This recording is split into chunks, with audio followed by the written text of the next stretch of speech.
O gün Rab Avram'la anlaşma yaparak ona şöyle dedi: Mısır ırmağından Büyük Fırat ırmağına kadar uzanan bu toprakları Kenlilerin, Kenizlilerin, Kadmonluların, Hititlerin, Perizlilerin, Refalıların, Amorluların, Kenanlıların, Girgaşlıların, Yavuzların topraklarını senin soyuna vereceğim.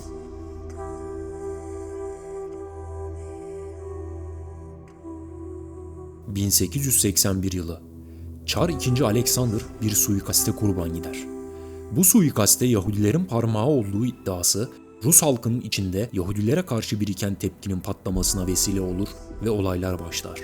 1881 yılında Avrupa genelindeki yaklaşık 8 milyonluk Yahudi nüfusun 5 milyon kadarı Çarlık Rusya topraklarında yaşamaktaydı. Artan doğurganlık oranları ile nüfus sayısı da hissedilir biçimde artmaya başlayan Yahudi halkına karşı Rusların kabaran milliyetçilik duyguları Çar'ın öldürülmesiyle birlikte kıvılcımı sıçratan olay olmuştu. Çar'ın öldürülmesiyle Yahudilere karşı başlayan şiddet olayları kademeli şekilde 1921 yılına kadar devam etmişti. Pogrom olarak adlandırılan bu olaylar sırasında özellikle günümüzdeki Ukrayna ve Polonya'daki şehirlerde yüzlerce Yahudi öldürülmüş ve Yahudilerin silahlanarak karşılık vermesi üzerine ise olaylar daha da büyümüştü. Meydana gelen kitlesel olaylar ile Yahudi karşıtlığı Doğu Avrupa Yahudileri için göç etme veya yeni yurt bulma sürecini doğurmuştu. Pogrom sürecinde 1914 yılına kadar 2 milyondan fazla Yahudi Çarlık Rusya topraklarından göç etmişti. Bunların büyük bir kısmı Amerika Birleşik Devletleri'ne giderken bir kısmı da yaşanan bu süreçte yeşeren Siyonizm ideolojisinin ana yurdu olan Filistin'e gidecekti. Siyonizm sözcüğü literatürde ilk kez 1890 yılında bir gazete editörü olan Nathan Birnbaum tarafından kullanılmıştı.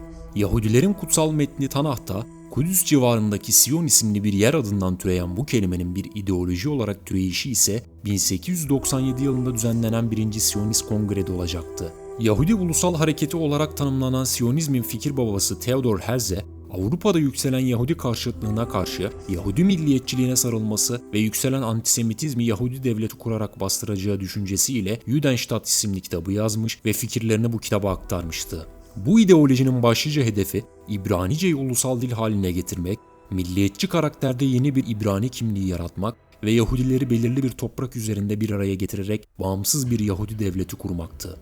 Siyonist kongrelerde kurulacak bu devletin yeri için Arjantin, Kıbrıs, Uganda, Azerbaycan, Filistin gibi farklı ülkeler öne çıkarılmış, ancak Yahudi toplumunun dinsel ve kültürel duygularına dokunan ve kutsal metinlerde vaat edilmiş topraklar olarak yer alan Filistin üzerinde uzlaşılmıştı. Bu uzlaşıdan sonra yapılacak tek şey ise bu topraklara hareket olacaktı. Hazırladığım videoyu beğenerek ve kanalıma abone olarak beni desteklerseniz sevinirim. 1905 ve 1914 yılları arasında yaklaşık 40 bin Yahudi bölgeye gelmiş, sonrasındaki süreçte ise bu sayı artarak devam etmişti. Birinci Dünya Savaşı'na kadar Osmanlı Devleti idaresinde olan Filistin bölgesi, savaş sonrası İngiliz mandasına girmişti. İngiliz mandasındaki bu topraklara yerleşmeye başlayan Yahudilerin Avrupa'daki lobileri aracılığı ile kurdukları baskılar neticelerini vermeye başlamıştı. 1917 yılında İngiltere Dışişleri Bakanı Arthur Balfour'un Balfour Deklarasyonu olarak yazdığı mektupta Filistin bölgesinin Yahudilere ana yurt olarak verileceğinin sözü geçmekteydi. Saygıdeğer Lord Rothschild, majestelerin hükümeti adına kabineye sunulan ve kabul edilen Yahudi Siyonist isteklerini sempatiyle karşılayan müteakip deklarasyonu iletmekten memnuniyet duyarım. Majestelerin hükümeti, Filistin'de Yahudiler için milli bir yurt kurulmasını uygun karşılamaktadır ve bu hedefin gerçekleştirilmesini kolaylaştırmak için elinden geleni yapacaktır. Filistin'deki mevcut Yahudi olmayan toplumların sivil ve dini haklarına ve başka ülkelerde yaşayan Yahudilerin sahip oldukları haklara ve siyasi statülerine zarar verecek hiçbir şeyin yapılmayacağı açıkça anlaşılmalıdır. Bu deklarasyonu Siyonist Federasyon'un bilgisine sunmanızdan memnuniyet duyacağım. Zamanla artan Yahudilerin göç dalgası sonucu 1922 yılında Filistin'deki 750 bin kişilik nüfusun %10'unu Yahudiler oluşturmaktaydı.